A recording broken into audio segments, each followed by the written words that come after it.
welcome back to TGTV, and more specifically, ladies and gentlemen, welcome back to Car Crowd HQ. Today we are taking out something very, very exciting and a bucket list car of mine. However, we are here with David at the Car Crowd because we are in a unit full of very exciting cars. So I want to give you a little tour around here first in this very unit, and then we're going to take out a 355 with a manual gearbox, some carbon bucket seats, and actually explain why there are variations of the 355 that are set to do better than others. So it's all to come. Right, we've got Renault Corner over here. We've got the R20, is it R26? R26R. So wow. This is the R26 to celebrate Alonso's victory in the F1. And then I think the Renault Sport fans said, come on, it's not hard enough. We need to do something a bit more radical. Yep. So they decided to, like they always do in Renault, strip the back seats out, stick in the roll cage, carbon bonnet, plexiglass, front fenders and rear windows. And then they only made 230.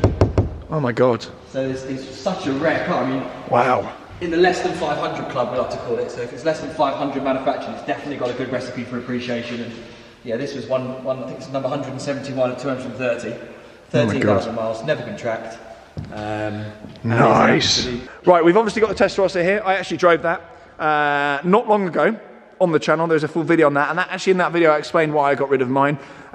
We can all agree that I got out of my car far too early, and I've probably actually forgone 20-30 grand since I got out of my particular car for what I sold it for. So yeah, there's one of these just gone on sale actually in a collection in Italy for 270,000 euros with 16,000 miles. God's sake, sake. certified. Don't tell me that. Left-hand drive. This is done 1,800 miles, so I mean classically certified. This is basically a new car. I mean it's a new Ferrari Testarossa. You go find another one, like you just can't find one. Well, I did have one, but I just sold it cheap because I was flapping about money. Anyway, but yeah, that is a car that I put my own money where my mouth is, and I totally agree that these are going to be absolutely brilliant news. It's an iconic Ferrari. I mean, you can't say more than that. The only other iconic Ferraris you've got, F40, I would argue this is way more iconic than the 288 GTO, yeah. More iconic than an F50, more iconic, arguably, than a 355, which we're going to go and drive in a second. It's an icon. It is an icon. It's a poster car, right? 80s poster car. As they always say in luxury. They're scarce assets, and they're only going to go, more desirable as they get older. And as a wise man once said, buy the icons. Anyway, we're gonna breeze through these because we want some 355 noise in a second. These have all been previously funded. This is a 1.6 205 GTI, completely original paint, absolutely everything as it left the dealership all those years ago, including the original dealer sticker on it. And importantly, one lady owner, that perfect hot hatch recipe of one lady owner, genuine lady owner in Oxfordshire, 32 years I think of ownership. Oxfordshire, you see people from Oxfordshire, they're good news. It's got to be a good car. Yeah, they're very good news people around there. So that is an absolute stonker. I mean, find another one of them. Yeah, you're just not going to. We've got a 996 GT3 here as well. First of the GT3s, again, iconic manual car, right-hand drive. Perfect. Yeah, just a good recipe, only 30,000 miles, Nice. etc. Ticks all the boxes. Absolutely, and then we've got two fast forwards here. We've obviously got the Escort, and we've got the Sierra there. That is, of course, now worth £600,000. Well, the RS500 sold at the race retro show the other week for 600 grand including fees. Wow. It's crazy, man. It's too much. Were your investors getting excited were they all watching that auction? So this is owned by about 90 people, and I think at least probably a dozen, so about 10% of those people have messaged us and said, what does this make ours worth? And perfect. This is obviously a 3-door standard Sierra, not an RS500. It is the one that Tiffany Dell drove in Top Gear. So it's got famous provenance. Yeah. But I mean, it's 40,000 miles, it's 2 owners. It's got to be approaching 6 figures or more. We funded this at just over 60k. So. Oh wow! Nice estimating return on that. Yes. Wow. Some very nice bits. I think it's Ferrari time after all of that, but I did want to give a little bit of perspective as to why we're in here with all these cars. And there are some surprises out the back there and some potential cars that are going to be coming to the Car Crowd very soon, so you'll have to follow them and stay tuned for that. There's a car that I absolutely adore back there that I think might be coming. Just do a clue, shall we? Yeah, yes. May well be coming very soon, so keep your eyes peeled. Should we jump in then? We'll get the shutters out and we'll go for a drive in the 355.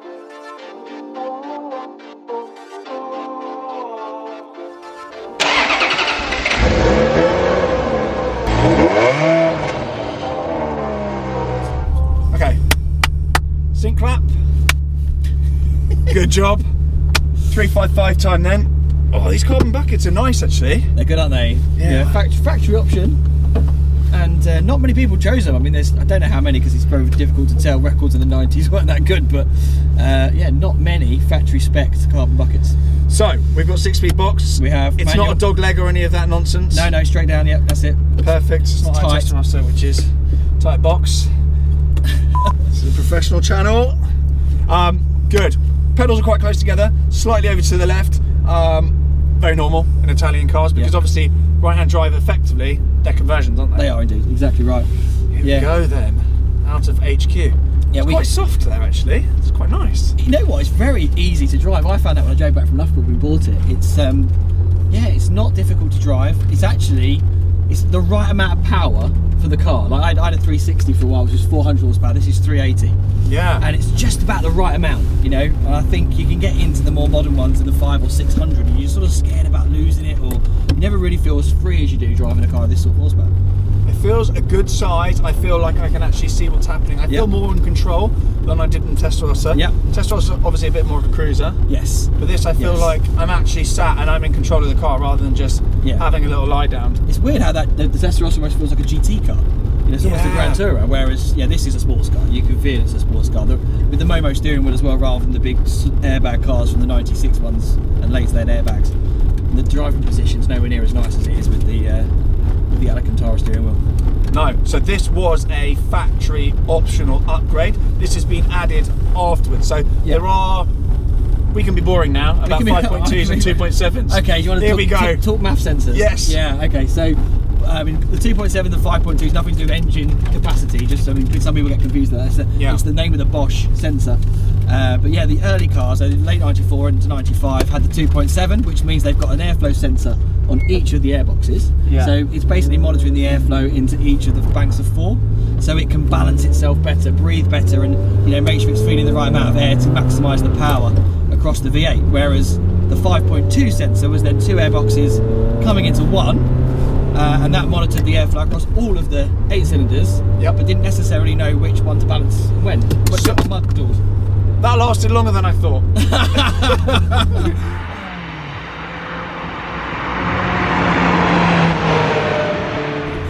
Is that saying how bad and geeky the chat's got? So it just was like, so no one's listening. No one's listening. No one cares about math sensors. I've had enough of this.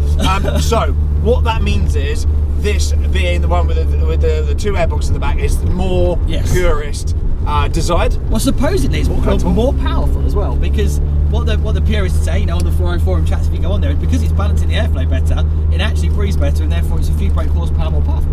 So it really hated your chat. It really did, didn't it? Oh, it broke. It actually just died completely. Welcome to my channel, ladies and gentlemen. Absolutely awful. So this is technically kind of a transitional car in that it actually has the airbag steering wheel, but it's actually a 2.7 car, and there weren't that many of those. Am I correct? It's a less than a year's worth of production. Yeah, so like end of 96, it's end of 95, sorry, before 96 when the airbags came in. There's this this is one of the crossover cars where it's got the airbags, but it's still the 2.7. But then obviously we've changed it to the original owner changed it to factory with the Momo course steering wheel. So that's where I was going with it. I brought in all of that stuff just to explain about the steering wheel. About the steering wheel, yeah. I mean, it's full circle with that. So it looks like aftermarket, but it's actually you could have optioned this from new with this. Absolutely. Yep. I didn't know that. Yeah. And the same carbon bucket seats, and then the Challenge rear grills. Yeah. That was kind of this sort of racy option pack that people sort of chose. So this one's got the carbon bucket seats, it's got now the Challenge wheel, but it doesn't have the Challenge rear grille, it's got the original factory grille. I quite like that, it's cleaner without I like it, yeah, it is nice. I'm very happy in here. It's cool, isn't it? You don't feel like you're driving a sort of supercar, 90 supercar, granted, but it feels easy to drive, isn't it? So this is Village on a bin day. Wasn't expecting that. We might want to pause this video. Right, we are away from bin lorries. Yeah, that was. Be pleased to hear. Yeah. Not the most exciting footage. We've done the math sensor stuff. No more math sensor chat. So this car has got a capriccio exhaust. Yes, it has. Yes, the only modification is that non-factory capriccio exhaust on the back. I feel that's an essential on one of these. I mean, it just sounds really, really good with it, doesn't it? I mean, I think they're a little bit under wow factor in terms of the exhaust note from factory. Like the Testarossa from factory, it was really underwhelming. Little calm almost, isn't it? It needs a tubey or something. Yeah, that's it. Something to really go, and it really does. I mean, it sounds so good, and it gives you that smile. You know, that gives you that fizz when you're driving it because it has that extra noise. Absolutely. Good. Which is why the electric cars don't float my boat so much, because you just lose that part of the evocation of that noise. I like electric cars in the same way that I like my fridge. Yeah.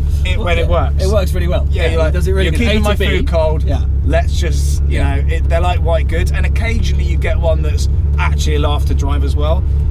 Oh yeah. Polestar performance car, good.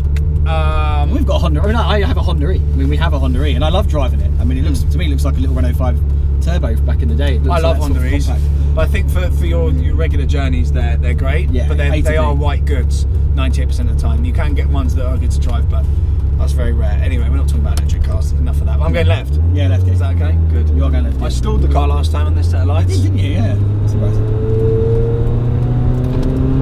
A bit of noise. They're here. I think. They're here. There we go. Down there. I don't know where the windows are.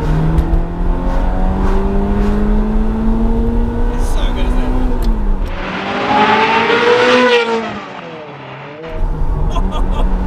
And it's just the right amount of power. Like, you don't feel you're ever going to lose it out of control. No. Yeah, we won't go particularly fast there, but you feel like you're low down. You know, the noise is there. It's great, isn't it? And for those that want to see me doing power slides and all that kind of jazz, this car belongs to a fair amount of people. 84, I think, investors together have joined together to buy this one. Yeah. And they're watching this. They've given you permission again. They've given me permission, and I don't want to blow it. So they've given you permission to say, yeah, you can drive the car. 95%. Yeah. Hello, 5% again. There's a few. It's the same 5% saying keep them out of it. Let's talk then, investment-wise, on these cars. Why 355? What we've been through? Why this one transitional car with, you know, arguably the purest design the 2.7. setup? Yeah. What do you see in the future for these cars? Obviously, it's educated guesswork. You can, of course. It's a rare variant. There are what 2,000 of these. There's 2,000 of this type. 11,000 in total. 355s. The first manufacture year, so 94, 95. There's about 2,000, remaining in that year. So they're the 2.7 cars. So it's obviously the rarer variant of all the 355s. Yeah. Right-hand drive-wise, there's about 30% right-hand drive. So that makes it then down to around 12 or 1,300. Then you got the manual box. Yep. Again, which is again 30% of roughly the cars were manual. So you just start to do the numbers, and you kind of like actually narrow it down to this being about one in about 150, 200 that will be Rosso Corsa 355s. Bernadettas with a manual box and right-hand drive and a 2.7. You know, it ticks those boxes that the collectors want, and that's what we look for. You know, we do that kind of analysis to figure out what the right one to buy, not just any 355, but the 355 to buy. And then the reason for the 355 in general, you know, it's a V8, it's normally aspirated, it's one of the last with a manual gearbox, it's the last handmade Ferrari before they went on mass production. Pininfarina designed. It was in the GoldenEye movie, which I know you said only you've never seen any of those films. But I don't watch TV or films; they're just useless. It's an iconic car chase with the DB5, and Pierce Brosnan driving against Senior on the top, which is the best name of Bond villain ever. And you know, I think that meant it was a poster car in the 90s. It was one that everybody aspired to do. And that's really important from an investment perspective. Popular culture and iconic status is really, really, really important. Absolutely, and that's why we chose it. And you know, and they're at a point now where they're starting to climb. I mean, they dropped to probably 45, 50,000 maybe 3 or 4 years ago. They started to have quite a big resurgence in the last 4 or 5 years, and you know, now that there's examples on the market now for 175,000 low, really super low mileage ones. So you funded this car at 105? Just over 100k, I think 110k. Okay, nice. And you know, we would put it on the market now. I think today at 125, 130. So you're what, 15% 15, up? 20%, I guess, as an estimation. Yeah.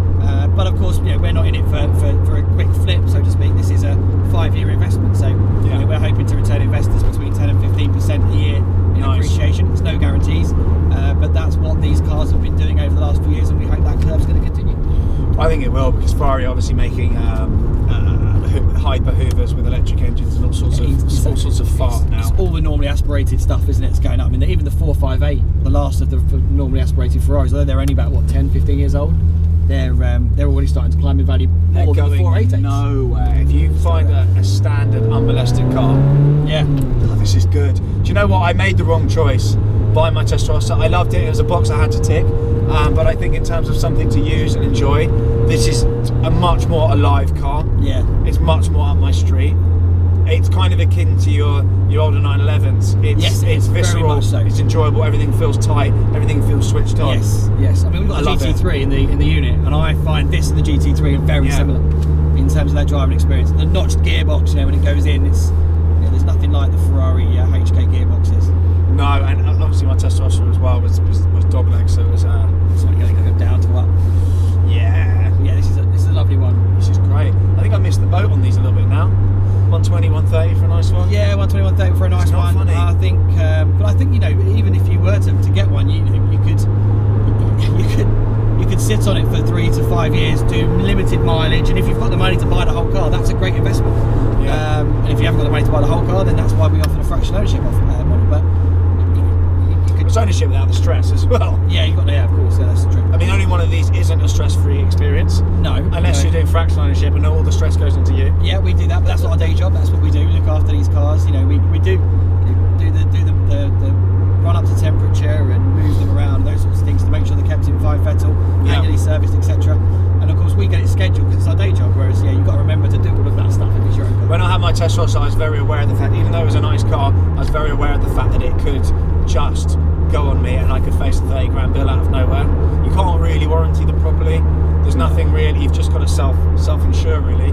Yes. And I just didn't want the music to stop with me, so that was one of the kind of justifications coming out of it. I think a lot of the time it's about using them. That's the thing. I mean, and I don't. Although the fraction ownership model means you don't get to drive the car, but because they're still run up to temperature and use more, the fluids keep going around. We don't let them sit for long periods. That's what they hate. Yeah. If they're sat for a year, 2 years, and then you go and start them up and go for a drive, everything's a bit creaky and not quite lubricated correctly. And that's when you end up with blowing ahead and 5 to 10 grand bill. Yeah, and I think also as well, like mechanical sympathy is so key with these things. Oh, yeah. The amount of people that, I go to kind of dealerships and stuff, they just start the cars up and just rev them from cold. I'm like, what are you doing? That's hurting my soul. You see all those cold start videos? I hate it. Stop doing it. Yeah, just people doing cold start videos and then giving it a sort of 6,000 RPM rev, and you're just like, no. I saw actually a video about a car show. There's a guy that let a young lad in his 308 or 328, and he said, "Oh, fire it up, young man! Like, good on him. Let the kid in there." Absolutely lovely. So it made his day. And he said, "Oh yeah, fire it up. Give it a little rev." Kid being a kid, just went wah, bounced off the limiter. Engine literally, something just blew up, went through the glass in the back. No way. Yeah, piston out or something. Needs a new engine. Yeah, chaos, complete chaos. I don't know where I was going with that. I mean, well, that's the lesson, isn't it? We'll run your cars up to temperature before you give them a rev. Up to 10. Don't let kids in your car. I mean, let them in, but don't let them turn the key. Fire up, warm it up first, so you can let some young lad do that. Anyway, good. I think that's pretty much it. What have you got coming? Can you let loose what you've got coming now? The point at which this video goes out. What's the next car that's coming out? Yeah. Well, we've got an RS 1600, the first Ford Mark 1 RS car, so the one that started the Rally Sport generation. That's already on the platform. So I'm not sure if there'll be shares left when this goes out. We'll see. There's about 50% funded at time of filming, so we'll see if there's any more. Okay. We'll leave the link below. Delta Integrale, another rally legend. Is that the yellow one? That's the yellow one. Gallio Ginestra. Of that. So good. Yeah, one of 200. Yeah, Gallio Ginestra, one of only 220 worldwide. We think we've got the only UK sold car. Wow. So there was 150 for Germany. I think there was 150 for Italy, 50 for Germany, and 20 for France. So there wasn't a UK allocation of them in the Gallio Ginestra, but we've got one that was sold out of a Lancia dealer in Warrington that has the original dealer certificate, and then inside the handbook it's all French. So I think it was a French car that they shipped over, and it was probably one of one sold originally new in the UK, not an import. So again, another special find. So that's going on the platform in April or end of March. They're going to be good news. That ship, we got into that for a less. It'll be around about the 100k mark, and they're already fetching sort of. Some of the Martini 6 ones are up at $250,000. Wow. Yeah, seriously, yeah. So left in. You are good at finding good cars. I mean, it's not a quick process, but that's your job. That's it. That's the thing, and because we've got the time, we've got 4 people do it. I mean, we have a meeting every Tuesday morning. We create a shortlist. We go out. We've got a curation director. out and find the cars. You know, if that's your day job and all you're doing all day is looking at cars, you can find the needles in the haystack. And that's what we're here to do for you, effectively, you know, for the people who join the platform, because we want to give you the best chance of appreciation. Because if the cars go up in value, you know, more investors will join the platform, more people will benefit from these cars, more people join the community, and then everybody, you know, kind of wins. That's the plan. Happy days. And also, it keeps nice cars nice. Yeah, it does. When you get a car, it keeps it nice, safe, well maintained for future generations. And yeah, manages the provenance, and I guess it's the first fan-owned motor museum in the world. That's the plan. I mean, you're doing a pretty good job of it so far. It's better than some museums I've been to already. Yeah, I mean, there's only 12 cars at the moment, but you know, we want to get to 150, 200 cars in the next few years. Mix. Such a good mix. And we want to have a mix of 60s up to modern classics. And I think we'll always major on the 90s to 2000s cars, because that's where my love and passion comes from. Yeah. Likewise. But we have got an E-Type. You know, we have got the BDA, you know, the original belt-driven, Cosworth-engined RS 1600 as well. Yeah. So there is some of the older stuff too. Right. That is my time in the 355 done. Thank you very much, David. This is the first time I've ever been in one. Absolute pleasure. And I'm probably not going to drive a nice one like this ever again. Well, they're going into one way. Well, if you let me back. If they let you, if the shareholders let you back. Yeah. Yeah, when they see this video, they might put a straight ban coming anywhere near their cars ever again. Thank you so much for trusting me with it. No. I'll leave all the links to the Car Crowd below. Make sure you check out what they've got funding on the platform at the moment. Cool. For now, guys, subscribe, blah, blah, blah, and I'll see you all very, very soon. Ciao. Bye.